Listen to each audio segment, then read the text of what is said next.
Hello दोस्तों, evil enigma में आपका फिर से स्वागत है। दोस्तों, सेंट्रेलिया एक छोटी सी सिटी है पेनिसिल्वेनिया में। 1980 में वहाँ करीब 1000 लोग रहा करते थे। 1990 में 63 हो गए और 2013 तक सिर्फ 7। इस जगह को अब घोस्ट टाउन भी कहा जाता है क्योंकि यहाँ दूर दूर तक कोई नहीं दिखता और अब ये जगह पूरी बंजर पड़ी है। ये सब हुआ था एक कोयले की खान में आग लगने की वजह से। ये आग 1962 में लगी थी। कहा जाता है कि यहाँ ये आग 250 साल तक जलती रहेगी। इस वीडियो के एंड तक हमारे साथ बने रहें और जानें कि ये आग कैसे लगी। इस आग में ऐसा क्या है कि लोगों को अपना घर छोड़ना पड़ा, सरकार ने क्या कदम उठाए, इसके साइड इफेक्ट्स और आखिर ये आग क्यों नहीं बुझ सकती। तो चलिए शुरू करते हैं। Centralia fire. दोस्तों, 1842 में कोयले की खुदाई शुरू हुई और सबका धंधा काफी अच्छा चल रहा था। इस छोटे से शहर में कोयला काफी अधिक मात्रा में पाया जाता था और स्ट्रिप माइनिंग का काम भी शुरू हो गया था। आम खुदाई में जमीन के अंदर जाकर कोयला निकाला जाता है, लेकिन स्ट्रिप माइनिंग में ऊपर की जमीन हटाकर कोयला निकाला जाता है, जिससे एक गड्ढा हो जाता है। 1960 के समय सेंट्रेलिया में कूड़े की काफी दिक्कत थी और जगह जगह गैर कानूनी कूड़े के ढेर थे। इसके लिए म्युनिसिपैलिटी ने 300 फीट बंजर खान को कूड़ा दफनाने और जलाने के लिए सोचा, लेकिन उससे पहले इस जगह का निरीक्षण होना जरूरी था। माइन इंस्पेक्टर ने देखा कि दीवारों और जमीन में काफी छेद हैं जो नीचे पुरानी खान में जा रहे हैं और इन्हें क्ले से भरना होगा। लेकिन इससे पहले काम पूरा होता म्युनिसिपैलिटी ने परमिट पास कर दिया और यहाँ कूड़ा इकट्ठा होना शुरू हो गया। कुछ समय बाद मेमोरियल डे फेस्टिवल के लिए कूड़ा हटाना जरूरी था। सेंट्रेलिया स्टेट में भी कूड़ा जलाना गैरकानूनी था, लेकिन उन्होंने फिर भी जलाने का सोचा और जरूरत पड़ने पर फायर फाइटर्स की मदद लेने का फैसला लिया। 27 मई 1962 को आग कूड़े में लगा दी गई और रात को पानी से बुझा दी गई। लेकिन 29 मई को आग फिर से दिखी और उसे भी बुझा दिया गया। 4 जून को आग फिर से दिखी। बुझाने के बाद भी जले हुए कूड़े को बुलडोजर से हटाने का फैसला किया तो देखा कि एक 15 फीट का गड्ढा था जो जल रहा था और वो जमीन के अंदर था और उसका रास्ता पुरानी खानों की ओर जाता था।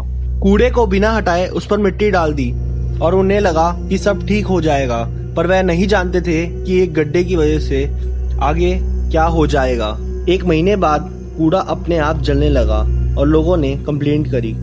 एक इंजीनियर ने टेस्ट स्टार्ट किया और देखा कि माइन की दीवारों पर क्रैक्स हैं और जहरीले कार्बन मोनोऑक्साइड गैस काफी ज्यादा मात्रा में है। म्युनिसिपैलिटी समझ गई थी कि आग बंजर खानों तक पहुंच गई और इसे जल्द ही बुझाना होगा, लेकिन वह आग जमीन के अंदर बढ़ती रही और सारे गहरे कोयले को जलाती रही। पृथ्वी के अंदर ऑक्सीजन की कमी की वजह से ये कोयले पूरी तरह से नहीं जल रहे थे, इसीलिए जानलेवा गैसेस अंदर ही अंदर बनती जा रही थी। 9 अगस्त को कार्बन मोनोऑक्साइड जानलेवा मात्रा में पाई गई और पूरे सेंट्रेलिया में माइनिंग का काम बंद हो गया। ज्यादा डिटेल्स में नहीं जाएंगे, पर काफी अटेम्प्ट्स करे गए अंडरग्राउंड आग बुझाने के, लेकिन कोई सफल नहीं हुआ। सेंट्रेलिया एक छोटी और इंडिपेंडेंट सिटी है और म्युनिसिपैलिटी के बजट पे चलती है और काफी प्रोजेक्ट्स तो बजट की कमी की वजह से ही बंद हो गए, लेकिन किसी को अंदाजा नहीं था कि ये आग इतनी बढ़ जाएगी। 1979 में एक पेट्रोल पंप के मालिक ने अंडरग्राउंड टैंक के टेम्परेचर को चेक किया और वो हैरान हो गया। उन्होंने देखा कि टैंक का तापमान 80 डिग्री सेल्सियस हो गया है।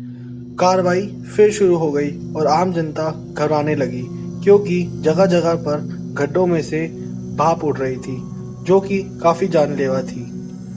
ये कार्बन मोनोऑक्साइड ना तो दिखती है और ना इसकी कोई स्मेल होती। अंडरग्राउंड आग की वजह से सड़कों पर क्रैक्स आ गए थे, फसल नहीं उग पा रही थी और ऐसा मानो जैसे ये टाउन गर्मा गर्म तवे पे है। आखिर 1983 में यूएस कांग्रेस ने $42 मिलियन दिए लोगों को दूसरी जगह शिफ्ट करने के लिए।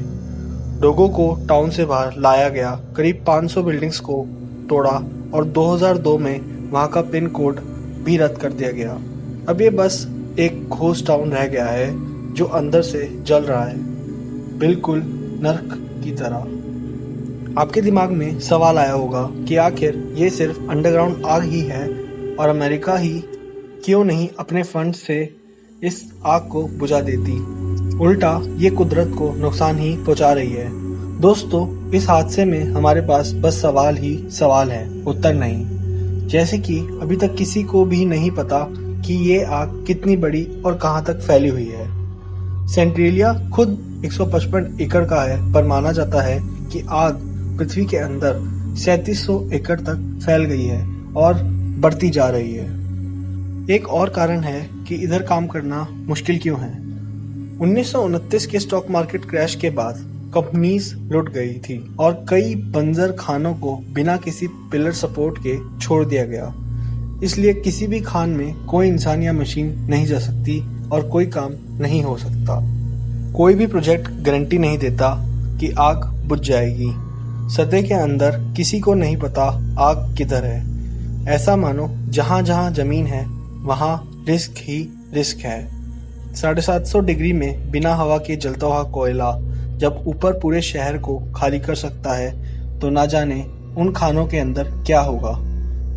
इमेजिन करिए कि आप उधर खड़े हैं और अचानक से जमीन गर्म हुई, फिर स्टीम एक्सप्लोजन हो और आपके नीचे की जमीन आपको अंदर जलते हुए कोयले में ले जाएगी। जानलेवा गैसेस आज तक निकल रही है जो पृथ्वी को नुकसान पहुंचा रही है और कभी भी सड़कें हीट से कमजोर होकर टूटती रहती हैं। किसी को अंदाजा नहीं कि और कितना कोयला बाकी है, लेकिन इतना कह सकते हैं कि ये आग और 250 साल तक सुलगती रहेगी। कुछ सालों से सेंट्रेलिया का टूरिज्म काफी बढ़ गया है, लेकिन उधर एक कहावत है, स्टे आउट स्टे अलाइव, यानी बाहर रहो जिंदा रहो। अगर आपके पास कोई सवाल है इस हादसे से रिलेटेड तो कमेंट करें, आपका उत्तर जरूर दिया जाएगा। तो दोस्तों, क्या आप ऐसी खतरनाक जगह जाना पसंद करेंगे? हमें कमेंट में जरूर बताएं।